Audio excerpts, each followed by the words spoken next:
لو كنت متخيل ان جوه اعلام الوراثه انت هتعرف المتوفي ده عنده املاك ايه بقى وعنده فلوس ايه والكلام ده كله، وهيتكتب بقى ايه ده عنده املاك كذا، لا الكلام ده مش هيحصل. انت عارف ايه اللي موجود جوه اعلام الوراثه؟ حاجه بسيطه جدا، بيقول لك ان فلان ده توفى يوم كذا وترك ورثه فلان وفلان وفلان وفلان، ونصيب كل واحد ايه. يعني مثلا الزوجه تمن في حالات معينه، عنده ولدين، عنده بنت، الكلام ده كله، ويقول لك بقى نصيب كل واحد منهم كام من التركه. وبعد كده احنا بناخد اعلام الوراثه ده، لو مثلا هو ليه رصيد في البنك، على فكره ممكن نستعلم عن رصيده في البنك بعد الوفاه، بيبقى ليها اجراءات عادي جدا ممكن نعملها، ونعرف هو ليه قد ايه في البنك واني بنك. تمام. طبعا يعني البنوك كلها بيوضح لك بقى ان هو ليه حساب في كل بنك والكلام ده كله. فانت بقى دي اجراءات ممكن نعملها.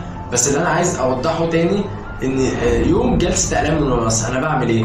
انت حضرتك بتروح الراجل اللي رافع اعلام الوراثه او المحامي بتاعه بتوكيل، تمام، وبيروح ومعاه 2 شهود. ال2 شهود بقى 2 رجاله او 4 ستات، تمام. بس اهم حاجه يكون عنده 21 سنه. الراجل يعني الاثنين ست، سوري، الاثنين ست براجل. يعني انت النهارده كشهاده بقى، يعني انت عندك 2 رجاله يروحوا يشهدوا باعلام الوراثه، او يكون 4 ستات يكون طبعا عنده 21 سنه، او راجل و2 ست، مفيش مشكله. فاحنا كده دول الناس اللي يروحوا يشهدوا في جلسه اعلام الوراثه. بس اهم حاجه يبقوا ايه؟ يبقوا عدوا ال 21 سنه. وتاني حاجه ما يكونوش من الناس اللي هم ليهم ميراث. يعني مثلا الف وب وج دول هيرثوا في المتوفي، فما تجيبش جيم وتقول انا هدخل بيه جلسه اعلام الوراثه اشهد او يشهد بان هو مين توفى وكده. طب سؤال، انت النهارده جوه اعلام الوراثه هيشهدوا يقولوا ايه؟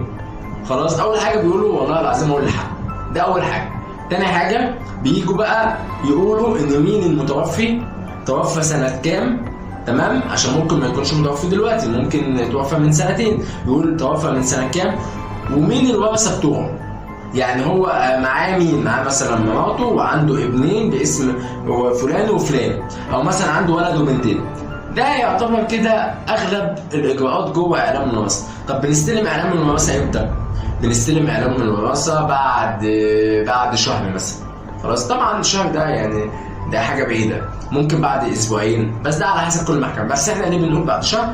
علشان يكون القرار طلع من المحكمه، تمام، اللي هو طلب اعلام الوراثه، ونقدر نستلم منه صوره رسميه، ونقدر نستلم اكتر من صوره رسميه، علشان بعد كده بقى لو هنروح التامينات والمعاشات، هنروح البنوك، هنستخدم الاعلام الوراثه ده في بيع شقه، بيع عربيه، بيع اي حاجه، لازم اعلام الوراثه. عشان كده اعلام الوراثه ده مهم. ولكن اعلام الوراثه مش بيبان فيه الانصبه، نصيب الشخص ايه، لا ده ما بيبانش جوه اعلام الوراثه.